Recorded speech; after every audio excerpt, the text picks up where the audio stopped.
ക്രൈസ്തവ വിഭാഗത്തിന്റെ സ്വത്ത് സംബന്ധിച്ച ഓർഗനൈസറിലെ ലേഖനത്തിലൂടെ പുറത്തുവന്നത് RSSന്റെ യഥാർത്ഥ മനസ്സിലിരിപ്പെന്ന് മുഖ്യമന്ത്രി പിണറായി വിജയൻ. ഭൂരിപക്ഷ വർഗീയതയുടെ അത്യന്തം തീവ്രമായ അപരമത വിരോധമാണ് ആ ലേഖനത്തിൽ കാണാൻ കഴിയുന്നതെന്ന് മുഖ്യമന്ത്രി വിമർശിച്ചു. ജനാധിപത്യ മതനിരപേക്ഷ പ്രസ്ഥാനങ്ങൾ സംയുക്തമായി ഇതിനെ ചെറുക്കാൻ രംഗത്തിറങ്ങണമെന്നും മുഖ്യമന്ത്രി ആവശ്യപ്പെട്ടു. മുസ്ലിം ന്യൂനപക്ഷങ്ങളുടെ ഭരണഘടനാപരമായ അവകാശങ്ങളെ ഹനിക്കുന്ന വഖഫ് നിയമ ഭേദഗതി ബിൽ പാർലമെന്റിൽ പാസാക്കിയതിനു ശേഷം കത്തോലിക്ക സഭയെ ഉന്നം വെച്ച് നീങ്ങുകയാണ് സംഘപരിവാർ എന്നാണ് RSSന്റെ മുഖപത്രമായ ഓർഗനൈസറിലെ ലേഖനത്തിൽ നിന്നും മനസ്സിലാക്കേണ്ടതെന്ന് മുഖ്യമന്ത്രി പിണറായി വിജയൻ പ്രസ്താവനയിൽ പറയുന്നു. സഭയുടെ സ്വത്തിനെക്കുറിച്ച് അനവസരത്തിലുള്ള അനാവശ്യ പരാമർശം ചില വിബൽ സൂചനകളാണ് തരുന്നത്. ഓർഗനൈസർ വെബ്സൈറ്റിൽ നിന്ന് ആ ലേഖനം പിൻവലിച്ചുവെങ്കിലും അതിലൂടെ പുറത്തുവന്നത് RSSന്റെ യഥാർത്ഥ മനസ്സിലിരിപ്പാണ്.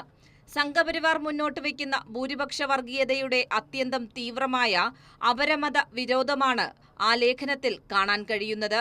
ന്യൂനപക്ഷ വിഭാഗങ്ങളെ ഓരോന്നോരോന്നായി ലക്ഷ്യം വെച്ച് പടിപടിയായി തകർക്കാനുള്ള ഒരു ബൃഹത് പദ്ധതിയുടെ ഭാഗമായി വേണം ഇതിനെ കാണാനെന്നും മുഖ്യമന്ത്രി ഓർമ്മിപ്പിച്ചു.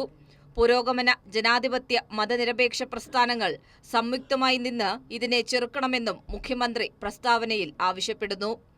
കൈരളി ന്യൂസ്, തിരുവനന്തപുരം. ജബൽപൂരിൽ വൈദികർക്ക് നേരെയുണ്ടായ സംഘപരിവാർ ആക്രമണത്തിൽ അറസ്റ്റ് രേഖപ്പെടുത്താതെ മധ്യപ്രദേശ് പോലീസ്. സംഭവത്തിൽ നടപടി വൈകുന്നതിൽ അതിരൂപത സുപ്രീംകോടതിയെ സമീപിക്കും. അതേസമയം ഒഡീഷയിലും മതപരിവർത്തനം ആരോപിച്ച് വൈദികനെ പോലീസ് മർദ്ദിച്ചതായി റിപ്പോർട്ട്. മധ്യപ്രദേശിലെ ജബൽപൂരിൽ ക്രൈസ്തവ പുരോഹിതന്മാർക്കു നേരെയുണ്ടായ സംഘപരിവാർ ആക്രമണത്തിൽ ദിവസങ്ങൾ പിന്നിട്ടിട്ടും പോലീസ് നടപടിയെടുക്കാത്തതിൽ പ്രതിഷേധം ശക്തമാവുകയാണ്. 4 ദിവസത്തിനു ശേഷം FIR ഇട്ടത് കണ്ണിൽ പൊടിയിടാനാണെന്ന വിമർശനം ഉയരുന്നുണ്ട്. അതേസമയം പോലീസിന്റെ കൺമുന്നിൽ നടന്ന മർദ്ദനത്തിന് പിന്നാലെയും നടപടി വൈകുന്നതിൽ സുപ്രീംകോടതിയെ സമീപിക്കാൻ ഒരുങ്ങുകയാണ് ജബൽപൂർ അതിരൂപത. FIRലെ വകുപ്പുകളിൽ വ്യക്തതയില്ലെന്നും വൈദികർ ചൂണ്ടിക്കാണിക്കുന്നു.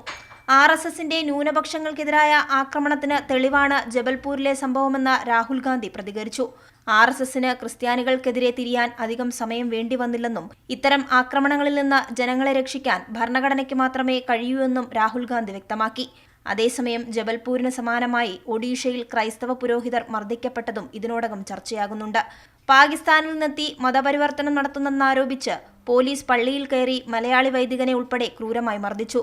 ബർഹാംപൂർ രൂപതയിലെ ജൂബ ഇടവക പള്ളിയിലാണ് പോലീസിന്റെ അക്രമമുണ്ടായത്. BJPയും സംഘപരിവാറും ന്യൂനപക്ഷങ്ങളെ ആക്രമിക്കുന്നതിന്റെ മറ്റൊരുദാഹരണം കൂടിയാണ് ഒഡീഷയിലെ സംഭവം. കൈരളി ന്യൂസ്, ദില്ലി.